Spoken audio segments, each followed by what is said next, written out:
آج کی کہانی ایک ایسے شخص کی ہے کہ جو آزمائش کے وقت اللہ کی رضا پر یقین رکھتے ہوئے ایمانداری کو اپناتا ہے۔ معزز دوستو، یہ واقعہ ایک حکایتی نوعیت کا ہے جو ابن رجب الحنبلی کی کتاب الذیل علی طبقات الحنابلہ میں ذکر کیا گیا ہے، اور اس کی سند کی تفصیل واضح نہیں ہے، لیکن اس کا مقصد اللہ پر توکل، صبر اور ایمانداری جیسے اسلامی اصولوں کی تعلیم دینا ہے۔ معزز دوستو، یہ واقعہ ایک ایسے شخص کا ہے کہ جو مکہ مکرمہ میں رہتا تھا۔ ایک دن اسے شدید بھوک لگی۔ بھوک اتنی شدید تھی کہ برداشت کرنا مشکل ہو رہا تھا، مگر کھانے کے لیے کچھ نہیں مل رہا تھا۔ وہ سوچ رہا تھا کہ کیا کرے، کہاں سے کچھ کھانے کا انتظام کرے۔ اسی دوران راستے میں اسے ایک ریشمی تھیلی گری ہوئی ملی۔ تھیلی نہایت نفیس اور قیمتی لگ رہی تھی۔ وہ شخص تھیلی اٹھا کر اپنے گھر آیا، اور جب اس نے تھیلی کھولی تو حیران رہ گیا، کیونکہ اس تھیلی کے اندر ایک نہایت خوبصورت موتیوں کا ہار تھا۔ ایسا ہار کہ جو اس نے اپنی پوری زندگی میں کبھی نہیں دیکھا تھا۔ یہ لمحہ ایک طرف تو حیرت کا تھا، لیکن دوسری طرف یہ آزمائش بھی تھی۔ کچھ دیر کے لیے تو اس کے دل میں یہ خیال آیا کہ یہ ہار کتنی بڑی دولت ہے، اور وہ اس ہار کو بیچ کر اپنی ضروریات کو پورا کرنے کے ساتھ ساتھ ایک خوشحال زندگی گزار سکتا ہے۔ مگر ساتھ ہی اسے احساس ہوا کہ یہ ہار اس کا نہیں ہے، اور وہ اسے اپنی مرضی سے استعمال نہیں کر سکتا۔ اسی سوچ کے ساتھ جب وہ باہر نکلا تو اس نے دیکھا کہ ایک بوڑھا آدمی گلیوں میں اعلان کر رہا تھا کہ میری ایک ریشمی تھیلی گم ہو گئی ہے جس میں موتیوں کا ایک قیمتی ہار تھا۔ جو شخص مجھے اسے واپس کرے گا میں اسے انعام میں 500 دینار دوں گا، اور اس نے اپنے ہاتھ میں 500 دینار بھی پکڑے ہوئے تھے۔ یہ منظر دیکھ کر اس شخص کے دل میں سوال ابھرا، کیا یہ ہار واپس کرنے کا فیصلہ صحیح ہوگا، یا انعام کے لالچ میں ایمانداری پر سمجھوتا کر لوں؟ آخر وہ بھوک اور مفلسی کی حالت میں تھا، لیکن ساتھ ہی اس نے اپنے دل کو مضبوط کیا اور خود سے کہا کہ یہ ہار میرا نہیں ہے، اور اس پر میرا کوئی حق نہیں ہے۔ اللہ کا وعدہ ہے کہ جو اس کے لیے کوئی چیز چھوڑتا ہے اللہ اسے اس سے بہتر عطا فرماتے ہیں۔ یہ سوچ کر دل میں کشمکش کے باوجود وہ گھر گیا اور ہار کی تھیلی لے آیا۔ تھیلی واپس کرنے سے پہلے اس نے بوڑھے سے کچھ سوال کیے تاکہ یہ یقین کر سکے کہ وہ واقعی ہار کا مالک ہے۔ بوڑھے نے تھیلی کے نشان اور ہار کے موتیوں کی پوری تفصیل بتائی۔ جب ہر بات درست ثابت ہوئی تو اس شخص نے وہ تھیلی بوڑھے کے حوالے کر دی۔ بوڑھے نے جب اپنی تھیلی واپس لی تو خوشی کے مارے اس نے فوراً 500 دینار نکالے اور مجھے دینے کی کوشش کی، لیکن میں نے اس سے کہا کہ یہ تھیلی آپ کی تھی، اسے لوٹانا میرا فرض تھا۔ اللہ نے مجھے آپ تک پہنچانے کا وسیلہ بنایا، اور اس فرض کے بدلے میں آپ سے کوئی انعام لینا مناسب نہیں سمجھتا۔ آخر کار وہ مجبور ہو کر وہاں سے چلا گیا۔ معزز دوستو، یہ عظیم شخص قاضی ابو بکر محمد بن عبد الباقی انصاری تھے رحمت اللہ علیہ۔ فرماتے ہیں کہ میرے پاس کوئی ذریعہ معاش نہ تھا، کچھ کھانے کو نہ تھا، اور نہ ہی جینے کا کوئی سہارا تھا۔ اس صورتحال نے مجھے مجبور کیا کہ مکہ مکرمہ سے نکل کر روزگار کی تلاش کروں۔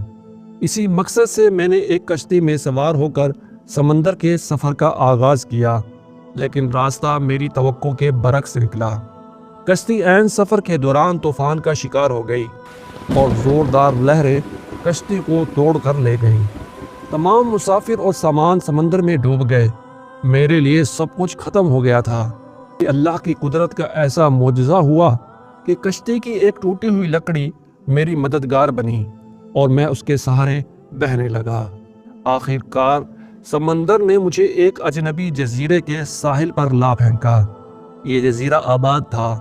میں تھکا ہارا اور بے بس سیدھا ایک مسجد میں چلا گیا اور وہاں آرام کے لیے بیٹھ گیا۔ آرام کے دوران قرآن کریم کی تلاوت شروع کی۔ اللہ کے کلام کی برکت سے نہ صرف میرے دل کو سکون ملا، بلکہ وہ سکون جزیرے کے لوگوں کے دلوں کو بھی چھو گیا۔ وہ بولے کہ ہمیں اور ہمارے بچوں کو بھی قرآن پڑھنا سکھاؤ۔ ان کے اصرار کو میں نے اللہ کا انعام سمجھا اور جزیرے کے لوگوں کو قرآن کریم پڑھانا شروع کر دیا۔ ایک دن میں مسجد میں بیٹھا ہوا تھا کہ میری نظر قرآن کریم کے کچھ اوراق پر پڑی۔ میں نے ان اوراق کو اپنی عادت کے مطابق سنوارنا اور لکھنا شروع کیا۔ جب لوگ یہ دیکھنے کے لیے آئے تو ان میں سے کسی نے حیرانی سے پوچھا کہ کیا آپ لکھنا بھی جانتے ہیں؟ تو میں نے جواب دیا کہ ہاں، میں لکھنا بھی جانتا ہوں۔ یہ سن کر وہ بہت خوش ہوئے اور مجھ سے درخواست کی کہ میں ان کے بچوں کو پڑھنا اور لکھنا سکھاؤں۔ انہوں نے اپنے بچے اور نوجوان میری خدمت میں بھیجنا شروع کر دیے اور میں انہیں تعلیم دینے لگا۔ وہ لوگ میرا بہت خیال رکھتے تھے اور مجھے ہمیشہ عزت سے نوازتے تھے۔ ایک دن انہوں نے مجھ سے کہا کہ ہمارے گاؤں میں ایک یتیم لڑکی ہے۔ وہ نہایت نیک، خوبصورت اور شریف ہے۔ اس کے پاس وراثت میں کچھ دولت بھی ہے۔ ہم چاہتے ہیں کہ آپ اس سے شادی کر لیں۔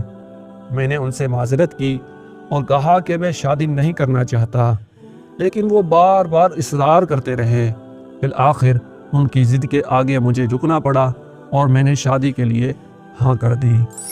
جب شادی کے بعد پہلی بار میری بیوی میرے سامنے آئی تو میری نظر اس کے گلے میں موجود ہار پر ٹھہر گئی۔ میں حیرت زدہ ہو گیا۔ غور کرنے پر معلوم ہوا کہ یہ وہی موتیوں کا ہار تھا جو میں نے مکہ مکرمہ میں پایا تھا اور اس کے مالک کو واپس کر دیا تھا۔ تو لوگ مجھے اس طرح ہار کو گھورتا ہوا دیکھ کر کچھ ناراض ہوئے اور کہنے لگے کہ یہ یتیم لڑکی تمہاری بیوی ہے، لیکن تم اس کی طرف دیکھنے کے بجائے اس کے ہار کو گھور رہے ہو۔ میں نے ہار کے بارے میں ان سے تفصیل سے بات کی اور ان کو وہ پوری کہانی سنائی کہ یہ ہار مجھے مکہ مکرمہ میں ملا تھا اور میں نے اسے اس کے مالک کے حوالے کر دیا تھا۔ یہ سن کر وہ سب لوگ زور سے پکار اٹھے، لا الہ الا اللہ واللہ اکبر۔ میں نے حیرانی سے پوچھا کہ آخر یہ سارا ماجرا کیا ہے؟